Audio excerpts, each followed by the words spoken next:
นะมัตถุรัตนัตยัสสะ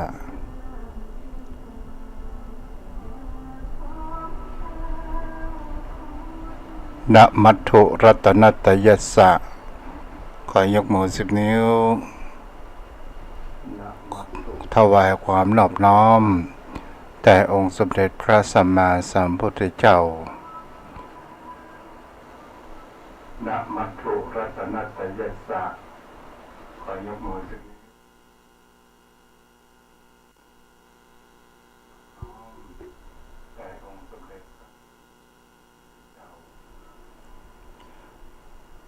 และขอถวายความเคารพมายังครูบาอาจารย์พระเถรานุเถระพระภิกษุสงฆ์สามเณรพระสังฆาธิการสงฆ์สมณศักดิ์บัณฑิตนักปราชญ์ท่านผู้มีความรู้ทุกรูปทุกตนทุกองค์และขอเจริญพรมาอย่างโยมพ่อโยมแม่พ่อออกศรัทธาพี่พ่อหมอนแม่หมอนพ่ออุ้ยแม่ป้า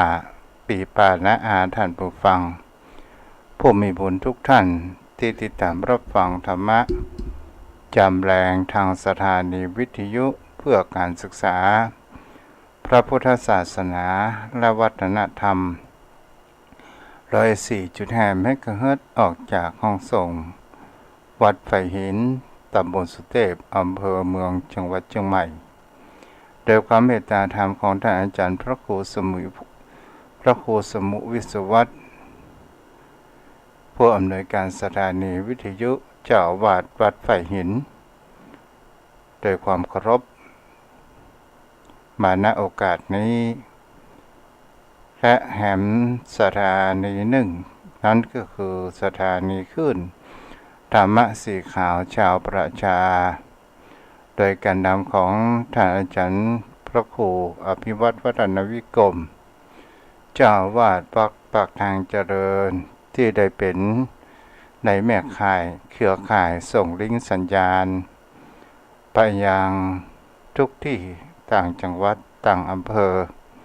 และขออนุโมทนาเจ้าของสถานีวิทยุตยที่มีส่วนบุญในการเผยแพร่ในหลักธรรมคำสอนขององค์สมเด็จพระสัมมาสัมพุทธเจ้าแต่พระผู้มีจิตใจในการเผยแพร่เพื่อสืบศาสนาขององค์สมเด็จพระสัมมาสัมพุทธเจ้าให้มีอายุยืนยาวศรัทธาญาติโยมทั้งหลายคำว่าสืบศาสนาขององค์สมเด็จพระสัมมาสัมพุทธเจ้านั้นเป็นสิ่งที่ผู้คนเราในยุคปัจจุบันเป็นสิ่งที่ผู้สืบศาสนาขององค์สมเด็จพระสัมมาสัมพุทธเจ้านั้นเหลือน้อยไปลงทุกทีและก็เป็นผู้เฮานั้นสังเกตจะเห็นได้ว่าผู้คนในสมัยแต่ก่อนใครมีรูปโปรดใจก็จะให้เข้าวัดเข้าวาเพื่อเรียนรู้ในวิชาและอบรมบ่มนิสัยในทางแห่งคำว่าคุณธรรมแต่ปัจจุบันนั้นการศึกษามีความกว้างขวางศรัทธาญาติโยมทั้งหลายลูกหลานเป็นบุคคลที่อันมีจะกินเป็นลูกเศรษฐีมีเงินมีทองบางข้าวบางข่าวพ่อแม่นั้นก็ส่งเล่าเรียนในหัวไหนเวียงและโรงเรียนประชาบาลกลับกลายเป็นลูกคนทุกข์คนยากตลอดจนถึงเป็นโรงเรียนของพี่น้องไทยใหญ่ของเฮานั้นกลายเป็นส่วนใหญ่วัดนั้นเล่าใครจะดูแลคนที่จะเข้ามาบวชคนที่จะมาเป็นขโยมก็หายากน้อยไปลงทุกที่โยมพ่อโยมแม่ก็เป็นสิ่งที่เฮานั้นก็จะหันกันได้ว่าศาสนาขององค์สมเด็จพระสัมมาสัมพุทธเจ้าในวันข้างหน้าต่อไปถ้ามามีภัยสืบศาสนาแล้วมันก็จะเหลือเพียงแค่หลักธรรมคำสอนและเป็นวิชาที่อยู่ในตำรับตำราและผู้คนเหล่านั้น พอเอามาศึกษาแล้วก็มันก็จะหายไปทีละอย่างสองอย่างศาสนาบุคคลคงจะเลือนหายไปมันก็จะเหลือเมื่อมามีไผสืบศาสนาโดยการเผยแผ่หลักธรรมคำสอนแล้วศาสนาธรรมมันก็จะคงเจริญหายไปเหลือเพียงแค่ศาสนาวัตถุนั่นเองศรัทธาญาติโยมทั้งหลายเป็นสิ่งที่ผู้คนเฮานั้นควรหันมาคิดพิจารณากันว่าเฮาอยู่ในสังคมแห่งชาวพุทธเฮาบรรพบุรุษของเฮานั้นได้นับถือพระพุทธศาสนามายาวนานมาเป็นพันปีศรัทธาญาติโยมทั้งหลายเป็นสิ่งที่ผู้คนเฮานั้นจะหันได้ว่าหลักธรรมคำสอนของพระองค์นั้นเป็นหลักธรรมที่มีแห่งคำว่าบ่ได้บังคับบ่ได้บอกให้ไผเชื่อตราบใดที่บ่ได้ลงมือกระทำบ่ได้ประพฤติปฏิบัติและผลแห่งความจริงในการประพฤติปฏิบัติในหลักธรรมคำสอนของพระองค์นั้นก็เป็นสิ่งนำมาซึ่งแห่งความทุกข์ถ้าบุคคลผู้ใดประพฤติปฏิบัติอย่างยิ่งยวดเพื่อกระจัดแห่งกิเลสต่างๆนานาจะเป็นผู้สิ้นสุดแห่งทุกข์มามีความทุกข์นั่นเองโยมพ่อโยมแม่เป็นสิ่งที่ผู้คนเฮาทั้งหลายนั้นเฮาก็มีความเข้าใจในเรื่องเหล่านี้นั้นดีแต่ทำไมหนอศรัทธาญาติโยมทั้งหลายบุคคลผู้จะมีสนใจในธรรมสนใจในการฟังฟังธรรมเป็นสิ่งที่ผู้คนเหล่านั้นก็จะมีปัน10 ส่วนมันก็มีประมาณสักส่วน2 ส่วนเท่านั้นที่จะเอาใจใส่ในพระพุทธศาสนาเฮาสังเกตเห็นได้ในการทำบุญใส่บาตรเข้าป่าอาหารแต่พระภิกษุสงฆ์สามเณรศรัทธาญาติโยมทั้งหลายเฮาก็หันข่าวแม้กระทั่งพระสงฆ์บิณฑบาตทับเส้นกันตีกันนั่นก็มีก็เพราะว่ารู้โยมกันมันก็หมายถึงคำว่าข้าวป่าอาหารนั้นเริ่มจะมามีผู้คนที่จะทำบุญใส่บาตรสร้างบุญญาบารมีเกิดขึ้นแต่เป็นสิ่งที่ผู้คนเฮาก็ลองมาพิจารณากันในชีวิตวันนี้ศรัทธาญาติโยมทั้งหลายเฮาจะมาเรื่องเล่าโยมพ่อโยมแม่ได้รับฟังกันคำว่าวจีกรรมกรรมอู้กรรมจาของผู้คนเหล่านั้นเป็นสิ่งที่สำคัญมากโยมพ่อโยมแม่ทุกเจ้าก็เคยอู้ไปแล้วหลายครั้งว่ากำลังใจก็เพราะคำอู้ความเลวร้ายจะเกิดขึ้นก็เพราะคำอู้คำอู้นั้นเป็นสิ่งที่สำคัญในการอู้ของคนเฮามีในการที่มีแห่งคำว่าในลักษณะแห่งคำว่าอู้จริงแล้วมันมีแห่งคำว่ากำเล่นอู้จริงก็หมายถึงบุคคลที่อู้ชอบอู้นั้นคิดอย่างใดอู้อย่างนั้นบางครั้งบางคราวเปิ้นเฮาว่าเป็นคนอู้ขวัญภาษาก็เป็นสิ่งที่สามารถที่จะทำให้ผลดีมันก็คือมีความจริงใจผลเสียมันก็คือปากฆ่าตัวเองและทำลายตัวเองอย่างนี้เป็นต้น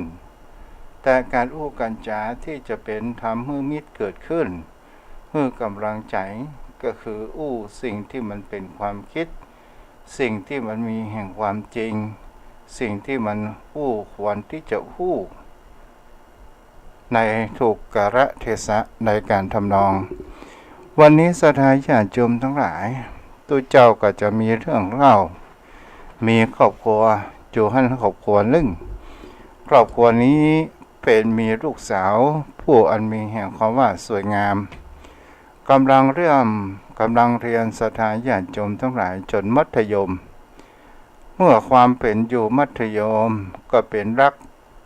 หรือว่าเป็นสาวแรกแย้มเกิดขึ้น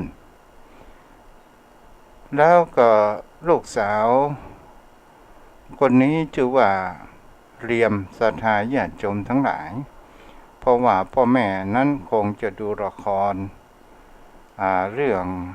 ไก่แปรอย่างเนี่ยหรือว่า เป็นสิ่งที่จะหาได้ว่าเขาตั้งชื่อว่าเรียมลูกสาวนั้นก็ได้เรียนมัธยมต้นพอเริ่มขึ้นมัธยมปีที่4ศรัทธาญาติโยมทั้งหลายความแห่งเพศฮอร์โมนในวัยต่อฮอร์โมนแห่งความเป็นสาวมันก็เริ่มพุ่งผ่านและมันก็เป็น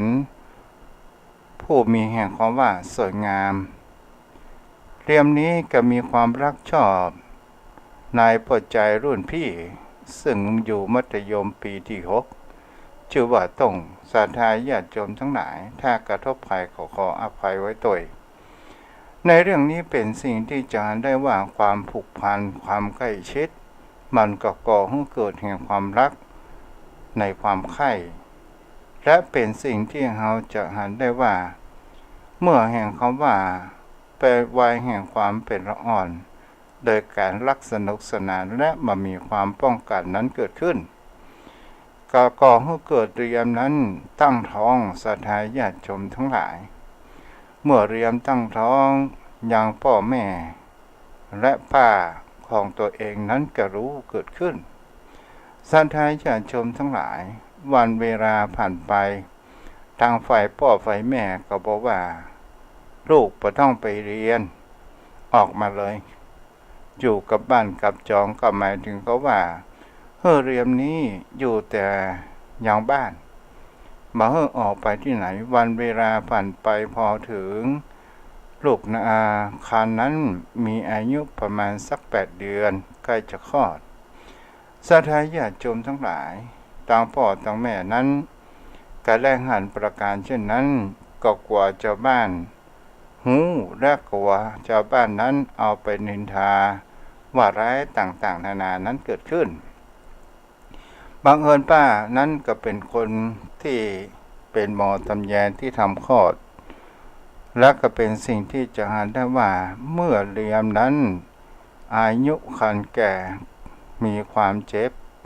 ที่จะคลอดอยู่แล้วเมื่อ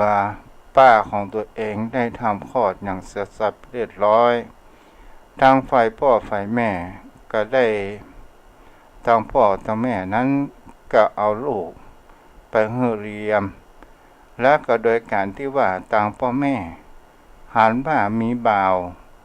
แหมต่างบ้านซึ่งเป็นลูกเศรษฐีก็รักชอบพอกับลูกของตัวเองแต่ลูกของตัวเองนั้นก็ได้มีความรักโดยความสมัครใจ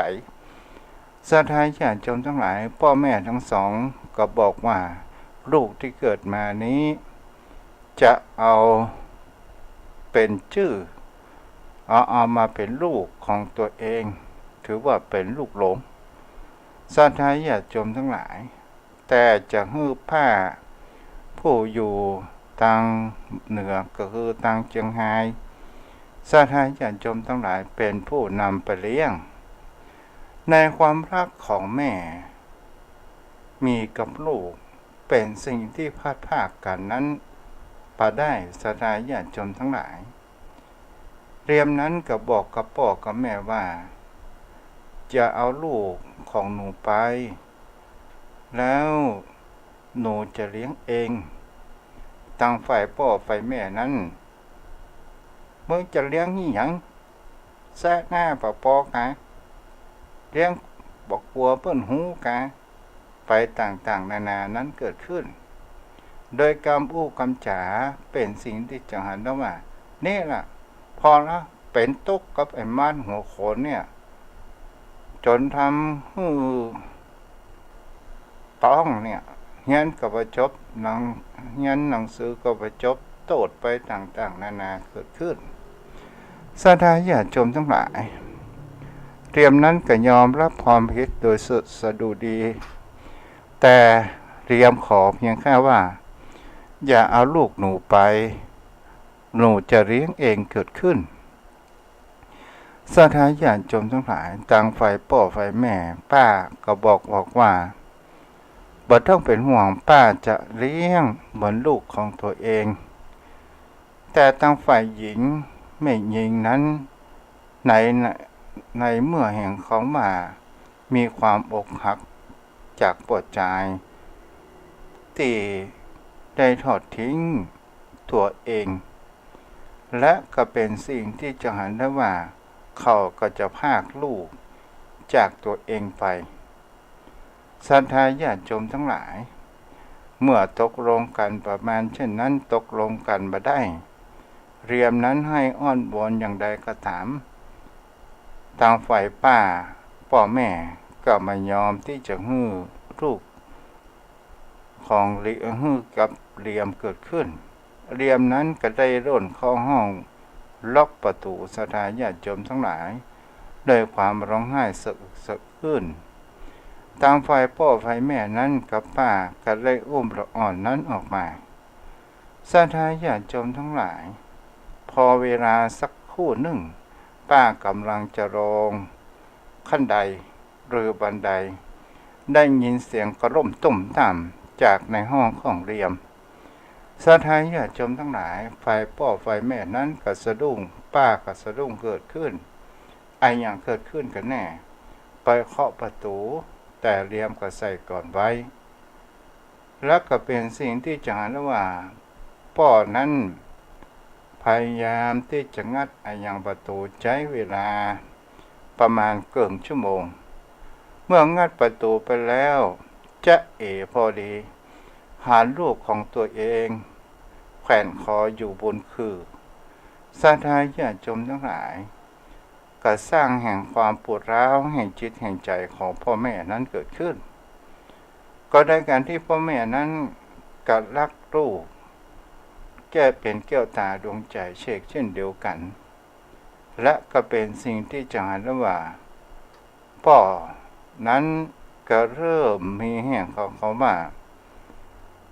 สติแห่งความฟุ้งซ่านมาสามารถที่จะกำกับตัวเองนั้นได้ก็เลยไปโทษยังเด็กทารกที่บรรลุเดียงสาใดๆทั้งสิ้นก็เลยบอกว่านี่แหละไอ้มันหัวขนมึงทำให้ลูกกูตายแล้วมึงต้องตายก็โดยการที่บ่ได้มีสติกำหนดเกิดขึ้นก็ได้บีบคอละอ่อนแหลกเกินเป็นสิ่งที่จะหันว่าพละกำลังของเฮาบีบละอ่อนแหลกเกิดมันก็ต้องขาดลมหายใจและต่างฝ่ายแม่ฝ่ายป้าก็บอกว่าโอ้ทำมันนี่ยังมันจะหูเรื่องหูราวอะไรยังพอเวลาได้สติเกิดขึ้นมากับใครว่าเด็กทารกนั้นหมดลมหายใจศรัทธาญาติโยมทั้งหลายทีนี้มันก็เริ่มเห็นความว่าความสติหลุดนั้นเกิดขึ้นไปต่างๆนานาก็เลยหันเป็นบ้าเป็นบิดมายอมรับฟังอย่างสักอย่าง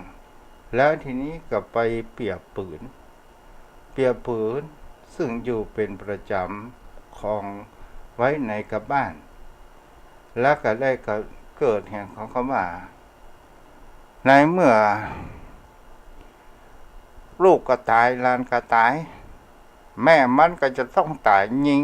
เมียของตัวเองตายและตอนสุดท้ายกับมีความวิตกกังวลกลัวติดคุกติดตารางก็เลยปิดชีวิตผู้เป็นป้านั้นตกสะเกิดขึ้นนี้ศรัทธาญาติโยมทั้งหลายจะหันได้ว่าอย่างเล่าเป็นตัวต้นเหตุก็คือเป็นสิ่งที่เราจะหันกันได้ว่าตัวต้นเหตุนั้นก็คือจากกำอู้กำจ๋ารายการแห่งคำว่าบีบบังคับในการที่มามีกำลังใจบ่ได้สร้างให้กำลังใจกับบุคคลผู้ผาดพังเลยนำพามา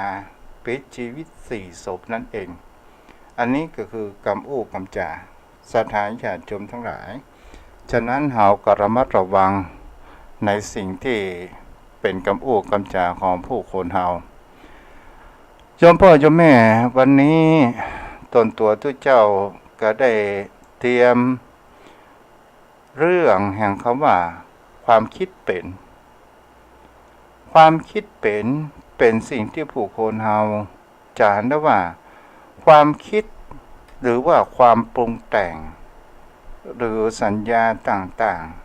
ๆมันเป็นปัญหาของบุคคลผู้นักปฏิบัติหรือบุคคลคนเฮาเดินดินเช่นเดียวกันศรัทธาญาติโยมทั้งหลายเป็นสิ่งที่เห็นได้ว่าอะไรอย่างก็ตามความคิดปรุงแต่ง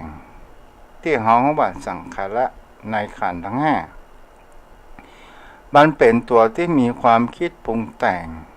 ไปหั่นไปนี่ไปจนมีแห่งเขาว่าความละทิ้งและมีแห่งเขาว่าในการประพฤติปฏิบัติบางสิ่งบางอย่างยกตัวอย่างในเรื่องศีลห้าโยมพ่อโยมแม่บางท่านบางคนก็ว่าศีลห้านี้มีความประพฤติแห่งเขาว่าปฏิบัตินั้นได้ยากแท้ที่จริงมันก็ไม่ยากในสิ่งที่ผู้คนเฮานั้นจะหันได้ว่าศีลห้าก็เป็นสิ่งที่จะเฮานั้นจะควรเว้นในเรื่องแห่งความเบียดเบียนในลักขโมยในการประพฤติผิดในกามในการที่ว่าโอ้โซเสียดเหยียดหยามเฮาเว้นเสียเว้นสุรายาเมาแต่ถามว่ารักธรรมศีลห้าข้อนี้พระองค์นั้นบังคับหรือไม่บ่ได้บังคับแต่พระพุทธองค์นั้นบอกว่าถ้าว่าเฮาควรเว้นเฮาเว้นในสิ่งอันตรายห้าอย่างถ้าเฮาประพฤติปฏิบัติได้มันก็จะก่อให้เกิดแห่งความสุขนั้นเกิดขึ้นเมื่อการที่เฮามีการพิจารณาสิ่งที่เป็นประโยชน์ต่อชีวิตโดยความคิดความอ่านของผู้คนเฮาบางท่านบางคนนั้นมีความคิดเปิ้นของว่ามีความคิดมีปัญญาแต่คิดบ่เป็นก็คือเป็นสิ่งที่ผู้คนเฮานั้นบางครั้งบางคราวมันจะมีกระจกายนั้นต่อต้าน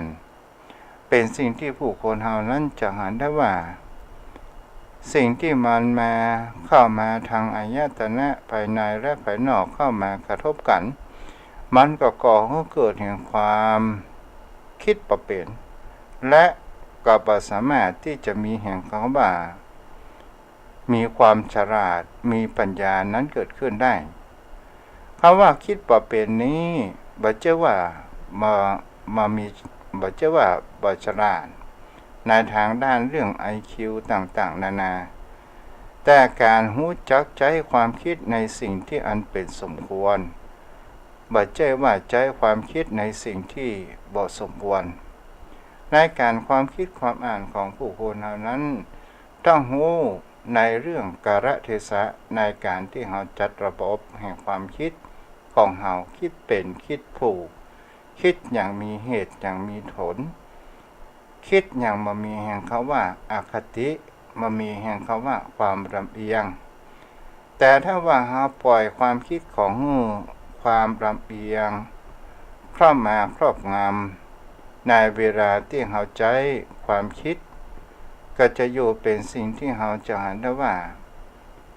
เมื่อเฮาครอบงำโดนจากการครอบงำมันก็เป็นเรื่องสิ่งที่ผู้คนเฮานั้นควรจะศึกษาเหมือนครับผู้เป็นนายและเป็นบ่าวบางครั้งบางคราวถ้าว่าเฮาฮู้สิ่งที่มันเป็นความคิดที่บ่ดีมันก็เหมือนกับบ่าวมาเป็นเจ้านายมาเป็นผู้ใช้เจ้านายไปเสียฉะนั้นศรัทธาญาติโยมทั้งหลายการอยู่ด้วยความรู้ความตื่นในปัจจุบันอย่างเปิ้นฮ้องว่าความคิดเป็นคิดอยู่ในขณะเฮาบ่ต้องไปคิดในเรื่องสิ่งที่ยังมาบ่ถึงจะไปวิตกกังวลในสิ่งที่มันยังบ่เกิดขึ้น บางครั้งบางคราวเป็นสิ่งที่ผู้คนเฮานั้นเรื่องอนาคตมันเป็นเพียงแค่พยากรณ์แต่สิ่งที่ปัจจุบันสำคัญมากที่สุดถ้าว่าเฮาจะมีพยากรณ์ในทางด้านที่ดีและถูกต้องก็หมายถึงว่าเฮาทำปัจจุบันนี้เพื่อดีที่สุดนั่นเองแต่ถ้าว่ามีความว่าพยากรณ์ในสิ่งที่ทำร้ายจิตใจของเฮามันก็ก่อให้เกิดแห่งความวิตกกังวลกลัวเจ้าพ่อเจ้าแม่เฮาก็เรามาดูสมัยแห่งเขาว่าโรคโควิดที่กำลังระบาดใหม่ๆพอเวลาวัคซีนเข้ามาบางท่านบางคนก็ไปตื่นข่าวว่าคนนั้นฉีดกระต่ายคนนี้ฉีดกระต่ายแล้วก็มีความวิตกกังวลนั้นเกิดขึ้นในเรื่องต่างๆนานาเกิดขึ้นจนพ่อเจ้าแม่บางท่านบางคนก็เกิดแห่งความวิตกกังวลปาฉีดก็กลัวโควิดฉีดก็กลัวนอกโดนตายสาธารณญาติโยมทั้งหลายและสิ่งเหล่านี้เปิ้นเฮาว่าสิ่งที่เฮาพยากรณ์ไปข้างหน้าบางคนมันก็บ่จะเกิดถ้าเฮาฉีดวัคซีนโควิดเฮากับเปอร์เซ็นต์ที่ตายนั้นมันมีน้อยส่วนใหญ่นั้นมันมีแห่งเขาว่าตายและเป็นสิ่งที่ผู้คนเฮาก็จะหันกันได้มาจนถึงปัจจุบันทุกวันนี้โควิดมันหายไปไหนเล่าก็เพราะว่ามันแปรแห่งคำว่าปัญญาของนักวิทยาศาสตร์ในการคิดค้นคว้าที่เพื่อที่จะกำจัดมันโดยการคิดแห่งเรื่องวัคซีนก็ตามคิดในเรื่องยาสุดท้ายมันก็เป็นวัดธรรมดาไปตามที่โลกได้ประกาศว่าเป็นโรคประจำถิ่นอย่างนี้เป็นต้นสาธารณญาติโยมทั้งหลายจิตใจของผู้คนเฮานี้บางครั้งบางคราวหรือว่าความคิดมันชอบมีความกับกอกนั้นอยู่เรื่อยไปโยมพ่อโยมแม่เป็นสิ่งที่ผู้คนเฮานั้นจะแล้วว่าความคิดของผู้คนเฮาความคิดที่เป็นมิจฉาทิฏฐิก็คือความคิดที่เป็นกิเลสอยู่มากมายและความคิดที่เป็นสมาธิที่มีความถูกต้องมันก็อุปมาเหมือนดังว่าลูกน้องที่มีความหลงตัวเองว่าเป็นเจ้านายแล้วเราเป็นเจ้านายไปฟังไปเชื่อเขาโดยการเข้ามาประจบสพต่างๆนานาและเขาก็มีความวิปลาสนึกว่าเขาเป็นเจ้านายของเขาแทนที่เขาจะสั่งสอนปัจจัยว่าควรเป็นลูกน้องแต่กลับมาบอกว่าหรือเขาก็บอกว่าอย่างอันกาในเรื่องนี้สาธารณญาติโยมทั้งหลายเขาก็ลองดูความคิดพิจารณาของตนตัวของผู้คนเฮาโยมพ่อโยมแม่บางครั้งบางคราวเนี่ยความคิดของผู้คนเฮาบอกว่าหวยงวดนี้เฮาบ่ซื้อละต่อไปเนี่ยซื้อก็บ่ถูกงวดนี้เสี่ยงไปถึง100-200บ่ถูกเลขฟันแต่บ่ถูกสาธารณญาติโยมทั้งหลายต่อไปจะบ่ซื้อละพอถึงเวลาวันที่1 กรกฎาคมที่จะมาถึงนี้วันฮือเนี่ยโยมพ่อโยมแม่อิกคลิกมีคนบอกว่าเลขนั้นเลขนี้มาดังอิกคลิกใจบัดแตงก็กลัวถูกว่าเลขที่กูคิดนั้นมันจะออกถ้ามันออกกูก็จะกินแหนงอดใจไปได้คำว่าอดใจไปได้นี่ก็คือ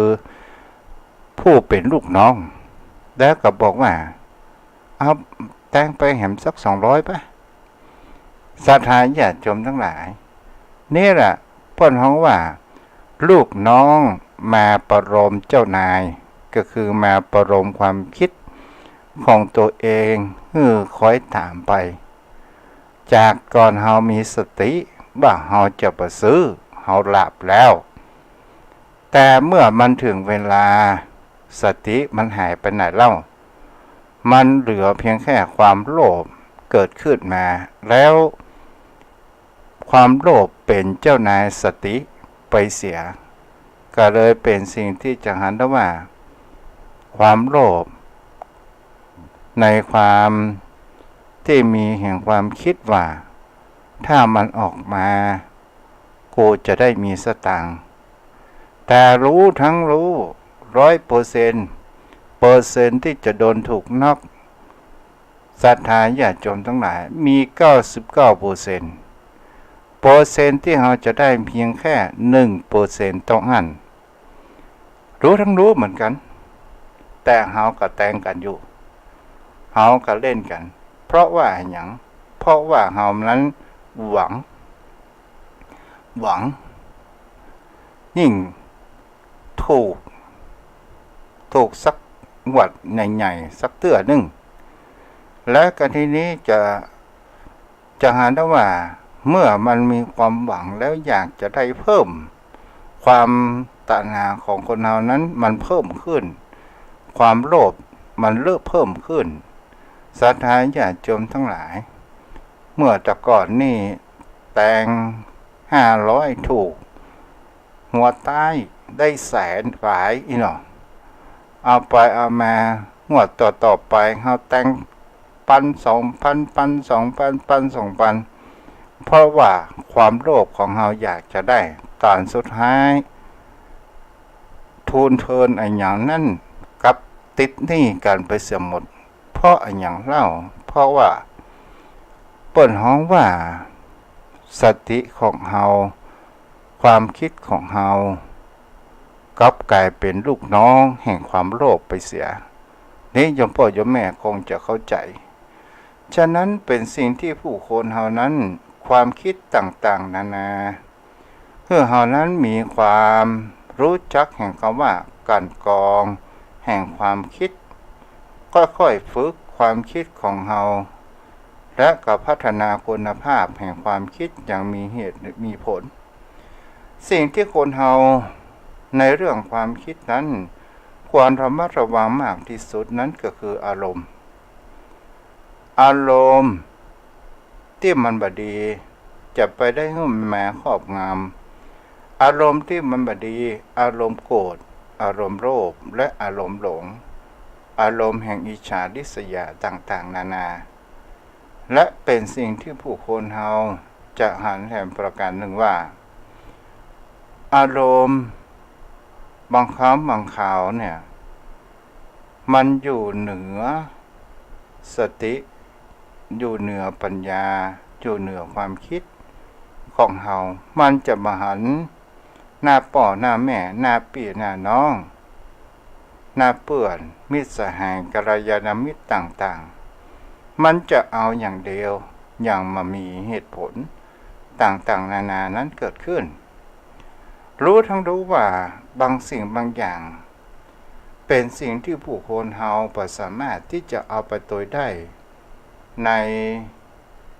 ที่เฮาจะแบกวันที่เฮาหมดลมหายใจได้แต่เฮาก็ยังมีแห่งคำว่าเหมือนว่าจะเอาทุกสิ่งทุกอย่างไปได้ตัวแต่ที่จริงเฮาก็เอาไปได้เพียงแค่กรรมดีและกรรมชั่วต้องอันในสิ่งที่เฮานั้นกระทำศรัทธาญาติโยมทั้งหลายเฮาจงเอาแห่งคำว่าสติปัญญาความคิดดีๆเอามาเป็นอยู่เหนืออารมณ์และเฮาก็จะหาผลประโยชน์นั้นเกิดขึ้นจะเป็นเรื่องต่างๆนานาอย่างโยมพ่อโยมแม่ได้รับฟังบางครั้งบางคราวได้รับฟังในสิ่งที่บดีจากรอบข้างจากขันเขาเราควรนินทาว่านั่นว่านี้ว่าต่างๆนานาโยมพ่อโยมแม่ข่าวลือข่าวนินทาเฮาฟังหูต้องไว้หู เฮาอย่าไปฟังเชื่อ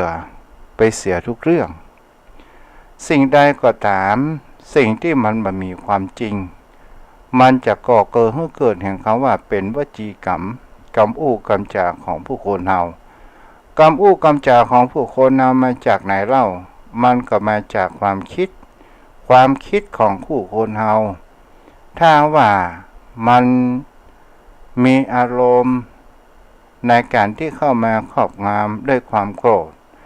เขาจะรากในสิ่งเก่าๆของเขานั้นมาประจานไปต่างๆนานาด้วยความโกรธแต่ถ้าว่าเราหูแล้วว่าความโกรธก่อให้เกิดการทำลายทั้งตัวของเราเองทำลายทั้งบุคคลรอบข้างมันมามีประโยชน์จะนะอย่างเกิดขึ้นเฮาก็ควรที่จะระงับและอดทนแล้วสักครู่หนึ่งมันก็จะผ่านไปหรือว่าแฮมสัก 2-3 ชั่วโมงมันก็คงจะผ่านไปแล้วหรือว่าเป็นวัน2 วัน3 วัน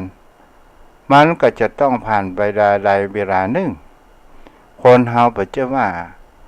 บ่ก้าวผ่านสถานญาติโยมทั้งหลายแต่สิ่งที่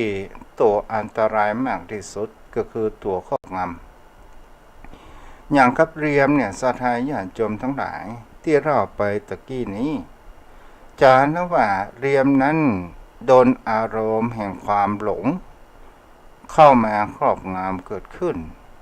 แล้วเกิดแห่งคำว่าความเสียใจและปนเปไปด้วยแห่งความโกรธในการที่ว่ามีความโกรธมีความน้อยใจที่พ่อแม่นั้นบ่ได้ให้ความรักอย่างแท้จริงบ่ได้และแถมบ่พอเอาลูกของตัวเองนั้นพลัดพรากไปและทีนี้โล่นเข้าไปอยู่ในห้องสาธารณญาติโยมทั้งหลายอารมณ์เหล่านี้มันกระก่อมว่าฉันจะไปอยู่ทำไมในเมื่อป้าเอาลูกฉันไปฉันจะอยู่ทำไมคนที่รักก็ไม่ได้อยู่ตัวฉันจะอยู่ทำไมแล้วก็ได้เคยเอาผ้าลบที่นอนของตัวเองฝังบนคือแล้วก็แขนคอตัวเองพลิกชีวิตไปเสียนี่เฮาว่าสติปัญญาที่มันกำหนดรู้กำหนดได้มันอยู่ไปเป็นใต้ธาตุแห่งอารมณ์ที่ตุเจ้าได้เอ่ยมาเมื่อตะกี้นี้โยมพ่อโยมแม่บางครั้งบางคราวเปิ้นว่าความคิดของผู้คนเหล่านี้หรือว่าเสียงที่มันอยู่ในจิตใจอยู่ในสมองอยู่ในกล้องอยู่ในหูของเราบางครั้งบางคราวก็เป็นเสียงที่มีแห่งคำว่าฮื้อกำลังใจมาฮื้อความท้อแท้ฮื้อกัดฟันสู้โดยการที่โดนคำถักถางเหยียดหยามต่างๆนานาฮื้อเป็นพลังพ่นเขาว่าความคิดของเราประโลมและเป็นแรงผลักดันสู้แต่บางครั้งบางคราวเมื่อเกิดแห่งความว้าเหวเกิดความเวิ้งว้างเกิดมามีแห่งคำว่าผู้คนและมีแห่งคำว่าอวิชชามาปิดบังตามาฮื้อหอนแสงสว่างแล้วมันก็มีป่นของว่ากรัจกายหรืออารมณ์แห่งอารมณ์หนึ่งเข้ามาประรำประโลมว่าเฮานี้มีความทุกข์ใหญ่หลวงภัยก็มาฮักแฟนก็หนีจากพ่อแม่ก็เสียชีวิตไปเสียทั้งหมดแล้วจะอยู่ไปทำไมอย่างนี้เป็นต้นสถานญาติโยมทั้งหลายคนที่คิดประการเช่นนี้เปื้อนของว่าตกเป็นทาสของอารมณ์ต่างๆนานานั้นเกิดขึ้นจอมพ่อเจ้าแม่ท่านผู้ฟังตัวเจ้าก็ได้มาถึงในช่วงสุดท้ายก็ขออนุโมทนาบุญกับสถานญาติโยมที่ได้เป็นเจ้าภาพสีวันผู้ขวัญเลิศทุกเจ้าจะเรียบเรียงรายชื่อและประชาสัมพันธ์ไป วันนี้ก็ขออนุโมทนาโยมแม่วลีที่ได้เอาของกินของว่าของกินแห้งมาเยี่ยมมาใจได้มาสั่งสมบุญญาปรมี และขออนุโมทนากับแม่โยมแม่สถาพรอมรมนตรีที่ได้อุปถัมภ์อุปถากตลอดและอนุโมทนากับโยมแม่วิไลวรุณหการที่ได้ให้หอมสีแหม500ปุญญาปรมีก็ขออนุโมทนาบุญตยวันพรุ่งนี้ก็จะประกาศโยมพ่อโยมแม่ที่เป็นเจ้าภาพเตรียมเล่มละ20 บาท1 เล่มต่อ1 คน1 เล่มนั้นมีทั้งสะเดาะเคราะห์ลดเคราะห์ปูจาโจกสืบชะตาในเล่มเดียวกัน1 เล่มต่อ1 คนจตุปัจจัยที่โยมได้เป็นเจ้าภาพปูจาเตียนเป็นปัจจัยที่บำรุงไฟวัดไฟวาวัดทุ่งประเกศเนาะสาธารญาติโยมทั้งหลายแห่บักกี่วันก็จะปีใหม่เมืองของเฮาแห่มแล้วช่วงนี้ก็ระมัดระวังเรื่อง PM 2.5 หรือว่าหมอกควันไฟวันนี้เปิ่นก็ทางผู้ว่าแห่อำเภอที่วิกฤตหมู่อำเภอไหนก็คงต่ำบ้านเฮาเนี่ยโยมพ่อโยมแม่เนาะก็ระมัดระวังกันเอาละโยมพ่อโยมแม่เวลาอู้ไปไอ้ยังก็ตามมากเกินไปก็บ่ดีน้อยเกินไปก็บ่ดีพอสมน้ำสมเนื้อเหมือนกับชีวิตของผู้คนเฮาอยู่เมินเกินไปก็เบื่อหน่ายอยู่น้อยเกินไปก็มองโลกยังบ่ทั่วถึงเนาะเอาละวันนี้กับองค์จะพอแค่นี้เนาะและอนุโมทนาผู้รับฟังทาง Facebook โยมแม่สุภรัตน์ศรีสวัสดิ์ฟังดูเนาะเจ้าเนาะแม่ทองคำที่วงคำพี่น้องวัดเสาหินอนุโมทนาบุญแม่อ้อยอรพินพี่น้องโดยสะเก็ดอนุโมทนาบุญเด้อแม่จันเพ็ญคำโพธาที่รับฟังอยู่เอาละโยมพ่อโยมแม่ที่อยู่ทางบ้านหากจะโทรเข้ามาได้เด้อตอนนี้เปิดสายหน้าหมายแล้ว063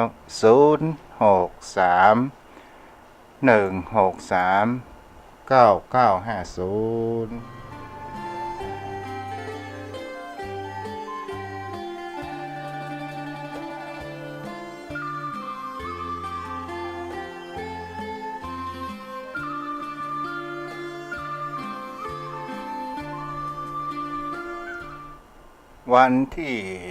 7ที่8ที่9วัดทุ่งมุนน้อยเปิ่นจะมีการฉลองพระยศของเจ้าอาวาสที่เปิ่นจะได้รับในวันที่7ในราชทินานามว่าพระครูจันทสารการเจ้าอาวาสราชจันโทเปิ่นจะรับกันที่วัดพระธาตุสีจำตองแล้วก็ในช่วงวันที่8เปิ้นก็จะตั้งกระบวนแห่เข้าวัดเข้าวาแล้วช่วงแรงๆเย็นๆเปิ้นจะทำบุญทักษิณานุปทานแล้ววันที่9เปิ้นจะสืบชะตาหลวงโยมพ่อโยมแม่ท่านใดที่จะเป็นเจ้าภาพก็สามารถติดต่อที่เจ้าอาวาสได้เด้อหรือที่พระลูกวัดพระเลขาของท่านก็สามารถติดต่อได้ที่วัดทุ่งหมื่นน้อยตำบลหนองหานอำเภอเมืองจังหวัดเชียงใหม่0631639950เจริญพรแม่วัดลีสวัสดีค่ะเป็นกำลังใจให้นะคะฟังอยู่ค่ะจ้าบนรักษาจ้ะ บุญรักษาแม่บัลลี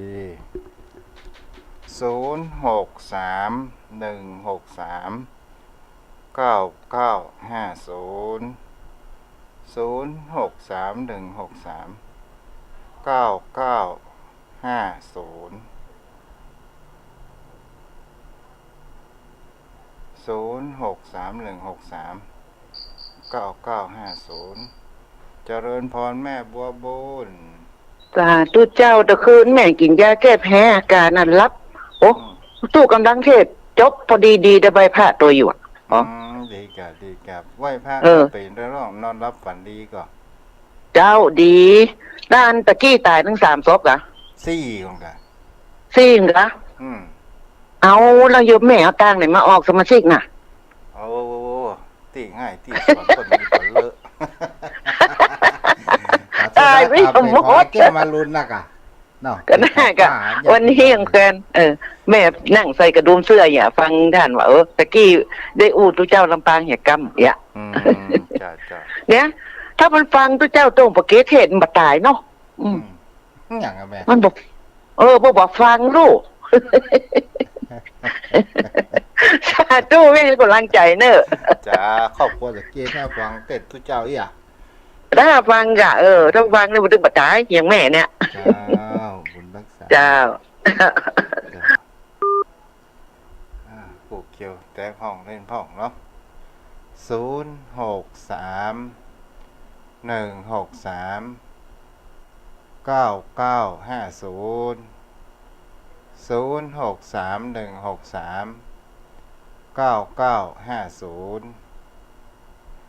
โทรเข้ามาได้เนอะ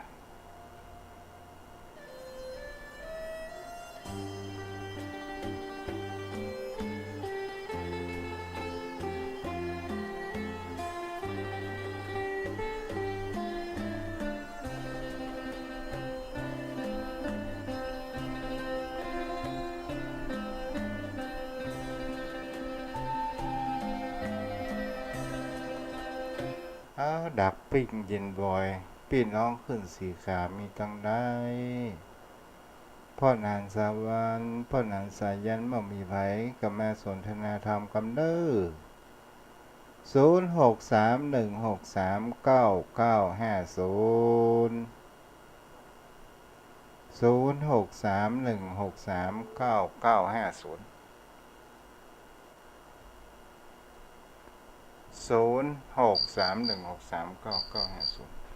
เจริญพรง่อมเฮ้ยโอ้ขอกราบแทบใจไว้สารและเมตตาบารมีธรรมท่านเจ้าด้วยความเคารพอย่างสูงยิ่งครับอากาศร้อนแมงจักจั่นก็ฮ้องเหมือนอยู่เทิมดอยเนาะท่านเจ้าเนาะบัดใครออกบ้านออกจองไปไหนก็มันฮ้อนลำไปท่านเจ้าอยู่กับในบ้านยังเย็นหน่อยเพราะนั้นเรื่องความคิดหรือว่าปัญญาของผู้คนเฮาเสริมแต่งกับลูกทุ่สักหน่อยแล้วท่านเจ้าถึงเรื่องปัญญานะมันอยู่มันไม่ใช่เกิดขึ้นได้กับตนกับตัวมันมาสุตตมยปัญญากระยายกับการฟังจิตตมยปัญญาภาวนาว่าปัญญามันจะต้องขนขวายมันถึงจะเกิดปัญญาและปัญญานั้นจะเป็นแต่ปัญญาที่ถูกต้องตามคำนองของธรรมถ้าเราไม่ได้ศึกษาเราไม่ได้ฟังไม่ได้ห้ามไม่ได้เรียนนะมันอาจจะเป็นปัญญาที่กอบด้วยมิจฉาทิฏฐิก็ได้นะท่านเจ้าอันนี้ความคิดของเก่าของผมนะครับเพราะว่าเรามาก็ถึงอย่างคนเกิดมาคนเหมือนคนแต่คนไม่ได้ศึกษาห้ามเรียนไม่ได้ศึกษาธรรมะไม่ได้ศึกษาทางโลกมันความรู้มันก็จึงบอกเกิดขึ้นได้มันก็เป็นคนก็เปิ้นนะนั่นก็มีชีวิตจิตใจแต่ว่าสติปัญญามันบอกให้คมบอกให้แหลมบอกให้เฉลียวฉลาดพ่อมได้ศึกษาดังนั้นสติปัญญาไม่เกิดขึ้นมันต้องเอาไปแล้วคบคนเช่นใดก็เป็นคนเช่นนั้นคบบัณฑิตก็จะต้องเป็นบัณฑิตคบคนพาลก็ย่อมเป็นคนพาลมันก็เป็นอย่างนั้นนะท่านเจ้า ถูกต้องครับมันอย่างอี้นะท่านเจ้าอันนี้ผมบ่ได้แย้งพุทธพจน์นะมันก็อยู่ที่กำลังของเฮาของกรรมว่าเฮาจะลิงไปทางใดสิว่าเอาเฮาคบคนชั่วเฮาอาจจะบ่เป็นคนชั่วแต่เขาก็ได้เพราะสติปัญญาเฮาสูงกว่าเขา เฮามาพิจารณาว่าโอ้นี่มันบ่ถูกต้องแล้วมันบ่ดีเฮาบ่ไปทางเขาก็ได้แต่ถ้าเฮาคบคนดีคนดีเปิ้นเป็นกัลยาณมิตรเอาว่าโอ้เปิ้นคิดดีทำดีเฮาก็มีความนับถือและก็มีความลิงลู่ไปใจเปิ้นเนี่ยครับคือว่าโอ้หันดีหันงามไปใจเปิ้นตัวมันก็อยู่ที่สติปัญญาของกรรมท่านพระคุณเจ้าถ้าเฮารู้ในสิ่งเหล่านี้พวกเราว่าความคิดของเฮาเป็นผู้กำหนดเองแล้วเฮาก็ลองมาดูสังเกตคำว่าสิ่งแวดล้อมสิ่งแวดล้อมที่มันรอบข้างถ้าสมมติว่าคนกินเหล้า10 คนและเฮาบ่กินคนหนึ่งไอ้คนกินเหล้า10 คนกับไอ้เฮาบ่กินเหล้าคนหนึ่งเนี่ยถามว่ามันอู้เข้ากันมันก็บ่อู้เข้ากันตอนสุดท้ายมันก็อู้ด้วยกันได้ท่านเจ้าเข้ากันบ่ได้ตอนสุดท้ายเฮาก็จะต้องพลิกตัวออกมาใช่ครับถ้าเฮามีปัญญาเฮาก็ออกได้ครับท่านเจ้าถูกต้องถ้าเฮามีปัญญาเฮาไปที่เขาก็บ่ดีถ้าว่าเป็นคนที่มีความมิจฉาทิฏฐิก็คือมีความคิดที่ทางด้านที่ผิดถ้าว่าเพิ่นนุ่งขาวห่มขาวไปงานวัดงานวาตัวเก่านั้นไปวัดจริงแต่มีกำกึดอยู่ที่กลางต้งกลางนากูจะไปใส่เบ็ดตกเบ็ดใส่เบ็ดกูจะได้ปลาเหลมหรือแต่ป่านนี้ถ้ากูไปใส่เบ็ดเนี่ยเมื่อหัวค่ำนี่กูจะได้ปลาเหลมได้ตัวแล้วก็อ้ายอย่างเงี้ยตอนสุดท้ายมันก็ต้องฉีกตัวออกมาเนาะครับต้องฉีกตัวออกมามันก็เหมือนจริงอย่างท่านเจ้าว่านะครับคือการกระทำมันบ่ถูกครับคือร่างกายอาจจะไปจริงไปในสิ่งที่ดีแต่ในด้านจิตใจเพราะใจมันเป็นนายอยู่แล้วครับมโนบุพังคมาธรรมามโนเสถามโนมยาทุกอย่างอยู่ที่ใจก็ใจมันบ่เป็นบุญเป็นกุศลนะครับมันไปแต่ตัวแต่ร่างกายบ่ได้แต่จิตใจมันบ่ไปทางธรรมะไปทางศีลทางธรรมมันยังมีจิตใจที่ห่วงข้องอะไรในทางโลกในทางในปาณาธิบาตอยู่ท่านพระคุณเจ้าบุญกุศลนั้นมันก็เกิดได้แบบเต็มที่ครับมันเจตนามันตั้งแต่ต้นแล้วอย่างกับรูปกับนามเนี่ยกะสภาญาติโยมบางคนบางท่านก็มีความเข้าใจนะครับว่าร่างกายของเฮาเนี่ยมันมีเพียงแค่รูปแต่นามเข้ามาอย่างคือนามก็คือความคิดความอ่านของผู้คนเฮาที่มันซ้อนกันอยู่รูปธรรมนามธรรมเราท่านเจ้าแต่คนเฮาบางครั้งมาตีกูหยังมาด่ากูนี่หยังแล้วเฮาก็เกิดความยึดมั่นถือมั่นว่าเขาด่ากูจะต้องโต้ตอบอันนี้เฮายึดตัวกูเนาะนี่คือตัวกูครับจ้ะนั่นเนี่ยกันเนาะครับผมคือรูปธรรมนามธรรมเนี่ยมันอยู่ซ้อนกันแล้วแต่เฮาจะแยกแล้วท่านเจ้าเนาะถ้าเฮาแยกต่างนี่เฮาก็แปลว่าเฮาพิจารณาได้และมีความคิดอย่างท่านเจ้าเคยเทศนาว่าได้ยินสักเพียงได้ยินเห็นเพียงสักแต่ว่าได้เห็นคือบ่ยึดมั่นถือมั่นเนาะท่านเจ้าเนาะจ้าแบบครับผมครับผมกับแซ่บใจประสานและเมตตาท่านเจ้าเนอะก็จะอยากจะสนทนากับท่านเจ้าจัดเมินแต่ว่าเวลามันเหลือน้อยเนาะตะกี้ท่านเจ้าว่าโอ้พระเนรเหลือน้อยลงไปโอ้น่าใจหายครับท่านพระคุณเจ้าเดี๋ยวนี้มีแต่ไทยใหญ่พม่าเข้ามาบวชคนเมืองก็ยังบ่มีเลยครับท่านพระคุณเจ้าพอโรงเรียนปริยัติไปซ้อหาพี่น้องเจ้าดอยมาบวชค่ะบ่มีคนบ้านนี้บ่ไปวัดบ่ไปบวชไปหยังบ่เหมือนรุ่นแต่ก่อนแต่เดิมแล้วยิ่งสมัยไปเดียวว่ามีลูก2คนถ้ามีไม่ยิงคนประจายคนไม่ยิงก็คือหมดสิทธิ์เลยที่มันได้บวชอยู่แล้วแต่ประจายมันก็ต้องไปห้ามไปเฮียนที่อื่นพ่อแม่มันวางเข็มไว้แล้วเจ้าไปเป็นตำรวจเป็นทหารเป็นครูมันก็ไม่ได้ไปวัดไปวามันก็เลยหมดวัดวาก็เลยบ่มีลูกพระลุงเรียนสืบต่อถ้าบ่มีพี่น้องไทยใหญ่นะวัดผมนี่เป็นวัดห่างเมืองแล้วท่านพระคุณเจ้าไม่มีใครมาบวชครับป้อนหาก็บวชให้จบเวลานี่ไปเสียเนาะมันได้อารมณ์ต่อติดลมไปเนี่ยคือมันอย่างอี้จะผมวัดที่ไหนป้อนหนานครับไหว้จ่าเจ้ารองรับหลายสิ่งหลายอย่างทั้งดีและบดีเนี่ย ท่านเจ้ามันเปิดโอกาสให้บุคคลทุกจำพวกครับท่านพระคุณเจ้าที่มันบัดเจ้ไปสร้างวัดนี้บัดเจ้ว่าไปสร้างมิจฉาชีพหรือคนที่บดีนะวัดนี้เป็นที่คัดเกลากิเลสตัณหานะครับเหมือนน้ำนะครับพระคุณเจ้าถามว่าคนอาบแล้วมดใส่ก่อมันทุกคนก็ต้องมดใส่ถ้าคนอาบน้ำแล้วมันบ่มดบ่ใส่แล้วไปโตดอะไรอย่างโตดน้ำอีกมันบ่ใจเพราะน้ำมันก็คือน้ำเหมือนวัดวาอารามนะครับท่านเจ้าพวกนั้นลองฟังเอานี่กัน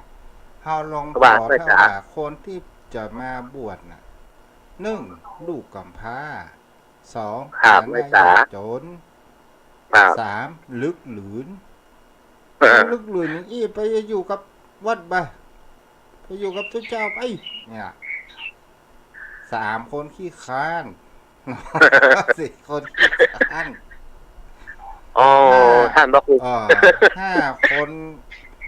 เป็นที่ล่อเมายา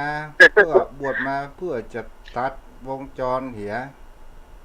ได้สักเดือน2 เดือนฮะมันเป็นอันแต่ละสุมาแต่เนี่ยคนสติสตางค์บดีก็ไปเปิ่งวัดเปิ่งวากี่เข้าสุขนะท่านเจ้ามันมีท่านโมดนะครับก็ไปอยู่วัดมีคำครูบาอาจารย์เปิ้นรู้ว่า คนมีปัญญาดีเป็นคนใจของเจ้า คนมีปัญญาตุ่นจ้าเป็นใจคนใจของเจ้าบุญเนาะ แต่นะท่านพระคุณเจ้ามันวัดนี่นะมันเป็นที่รองรับของทุกอย่าง แล้วมันก็เป็นที่คัดเต่ากิเลสนะของคนทุกคนท่านพระคุณเจ้าเปิดโอกาสให้ทุกสังคมแล้วท่านพระคุณเจ้าอย่างคนมันหายเนี่ยเอามาไว้วัดเถอะท่านพระคุณเจ้าอย่างมันอย่าหายมันก็ตึกแจงกับแปลงมันออกทางนอกมาได้แต่ถ้ามันหายแล้วมาอยู่ทางนอกมันอย่าลุงลังนะท่านพระคุณเจ้ามันจะลุงลังนักเลยเพราะทางนอกมันกว้างเวลาหมดแล้วท่านเจ้าโอ้กับแต่ใจไว้3 เมตตาธรรมท่านเจ้าด้วยความเคารพอย่างสูงครับ